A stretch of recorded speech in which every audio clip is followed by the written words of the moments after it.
So I was driving in this vehicle and I can hear an odd humming noise. It sounded as though it's coming from the rear of the passenger compartment, except on the outside of the vehicle. The next thing that I would want to do is pull over to a safe area and check all my tires. I want to make sure they're not low in tire pressure and they're not cupped, chopped, or worn in any odd way, which could cause that noise while driving down the road.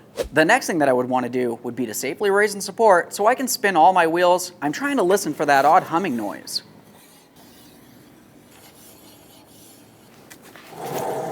Ooh.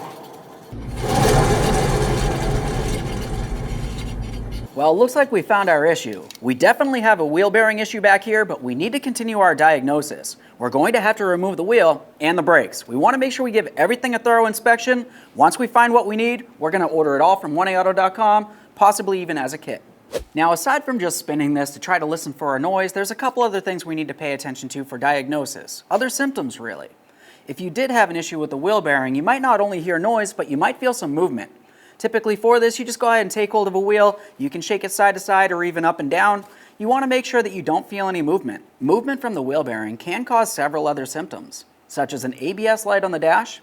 That can lead to a traction control light on some newer vehicles, and also on newer vehicles, with both of those lights on, you might also find that you have a check engine light. That's really telling you got an issue and you need to check it out.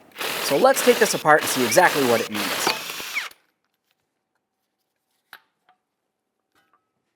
Now I've got the tire off of there. The next thing we're going to do is pay attention to the brake rotor braking surface. You can see the outer portion along here. This is where the brake pad rides. Then you have the inner portion. It looks exactly the same as the outer portion. It's just on the back side there. You just want to have a quick peek at both of those. Aside from that, we're also going to thoroughly inspect the brake pads. You can do this without actually removing the caliper in most cases. You just want to try to have a peek along where the caliper bracket and the rotor pretty much connect. In between that area is where the brake pads are going to be located. If you can see enough of it and it looks like there's plenty of meat and it's not worn at an angle, the brake pads should be good. As for me personally, I'm going to remove this caliper, we'll have a closer look at our brake pads, and then we're going to try to spin this again. If we still hear that howling noise, we know for sure it's not coming from the brakes and it's definitely the wheel bearing. I'm leaving my rotor on because I have a mounting bolt holding it in place. We're going to spin this and see if we can still hear the noise. If the noise is gone, more than likely it had to do with the brakes. Nope. That's definitely a wheel bearing issue. Now that we know that we need the wheel bearing, we're just going to confirm that we do not need the brakes because ours are good, and we're going to order the brand new wheel bearing from 1aauto.com. Now we've got our new wheel bearing. We got lucky, it's a bolt-on type. Another type of wheel bearing is a press-in type, which generally requires specialty tools to press the bearing out of the knuckle unit and then back in. 1aauto does offer kits with the bearing already pre-pressed into a brand new knuckle, ready for installation and easy replacement. As you can see, this bolt-on bearing is something that you can easily replace with basic hand tools.